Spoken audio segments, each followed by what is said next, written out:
Ever stop to think if your own mind holds a secret key to speeding up healing? It sounds a bit out there, maybe? Yeah, maybe a bit sci-fi. But today we're actually doing a deep dive into the surprising role visualization can play in getting your body back on track after an injury. Exactly. We're going to unpack what it really means to, mentally picture your body mending itself or rehearsing movements just in your head. And how this might actually give you an edge. Right. Especially if you're interested in, well, how things work and finding practical tools for your own well-being. This could be really interesting. Okay, let's get into it because the idea of just thinking your way better feels almost too simple. I get that. But the stuff we've looked at points to something really fascinating. The brain activity, when you just imagine moving, is remarkably similar to when you actually move. Precisely. So when we talk about visualization for recovery, it's not just like daydreaming. No. No, it's a focused practice. You're intentionally imagining your body healing or performing specific actions, but without any physical movement. So it's a deliberate mental workout almost. That's a good way to put it. And the science behind it is pretty solid. When you vividly imagine doing something, it triggers similar neural pathways in your brain as actually doing it. Okay, give me an example. Sure. Think of someone with, say, a leg injury. They obviously can't walk normally yet. Right. But if they mentally rehearse the act of walking, really picture it, feel it, that process still stimulates their motor cortex. The part of the brain that controls movement. Exactly. Even though their leg isn't moving an inch. Wow. That's kind of incredible. It's like, the body might be on the sidelines. But the brain's still in the game. Yeah. It's still getting its reps in. It's a fantastic analogy, actually. Training your brain while your body is on the bench, it keeps those neural connections active. Which presumably helps when you do start moving again. That's the idea. It can make a real difference when physical rehab begins. Okay, so this isn't just theory then. Are there actual studies, real-world examples showing this works? Oh, absolutely. There was one quite compelling study involving stroke patients. Okay. They had two groups. One group got the standard physical therapy. The other group did the physical therapy plus regular visualization exercises. Let me guess. The visualization group pulled ahead? They did, yeah. Yeah. The results indicated that the group using visualization showed faster recovery overall. Faster how? Improvements in motor skills were greater, and interestingly, they even had better balance compared to the therapy-only group. Balance, too. That feels significant. It really is. It's not just about muscle control. It hints that maybe the mental practice helps the brain find, workarounds for damaged pathways. Like neuroplasticity in action. Exactly. Yeah. It suggests the brain is adapting in ways beyond what just physical movement achieves. Wow. Okay, that's more than just wild. It points to some serious brain power. And this isn't just for clinical recovery, right? Athletes use this stuff all the time, don't they? Very common, yes. Mm. And really effective for them. Take a runner with a hamstring injury. While they're out, they might spend time mentally rehearsing their stride, focusing on their breathing, maybe even picturing crossing the finish line feeling strong. So keeping that mental blueprint sharp. Precisely.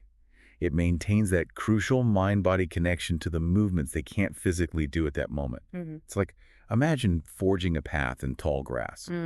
The more you mentally walk that path through visualization, the clearer and easier it becomes for the brain to tell the muscles what to do when the time comes. It's like building muscle memory, but, in the brain first. That makes a lot of sense, that connection piece. You know what else I found really interesting? NASA. Oh. NASA? Yeah, apparently they use visualization for astronauts during simulations where movement is really restricted. Seriously? Wow. Yeah. Talk about high stakes, right? If it's useful there.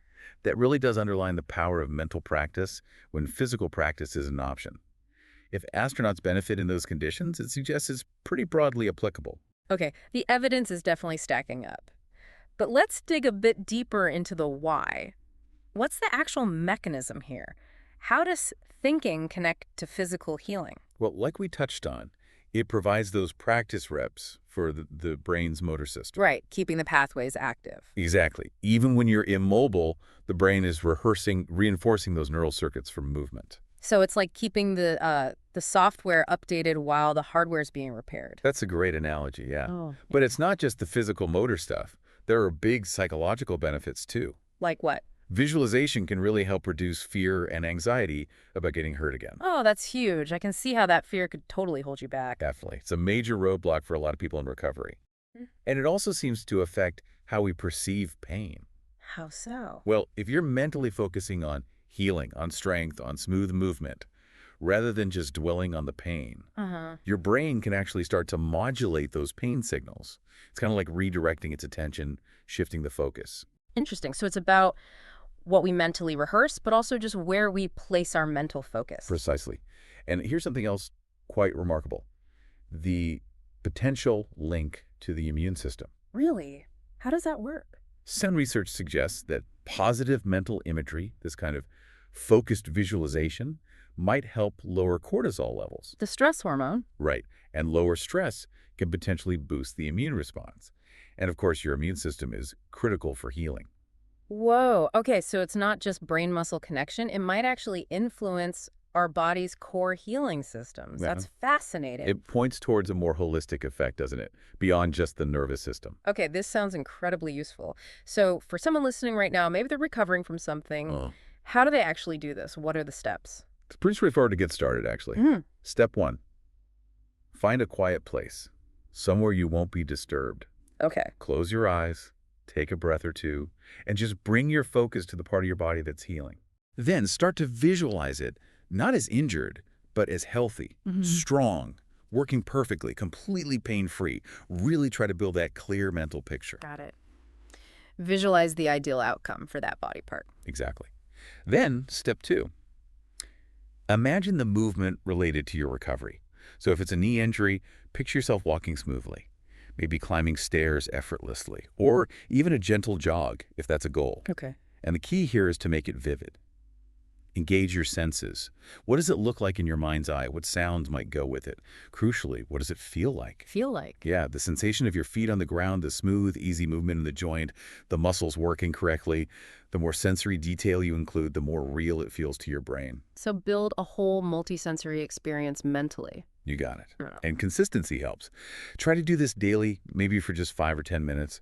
Think of it as your mental recovery workout. A short, focused session each day? Makes sense. It really does seem to build up over time. So, summing this up then, it really seems visualization isn't just wishful thinking.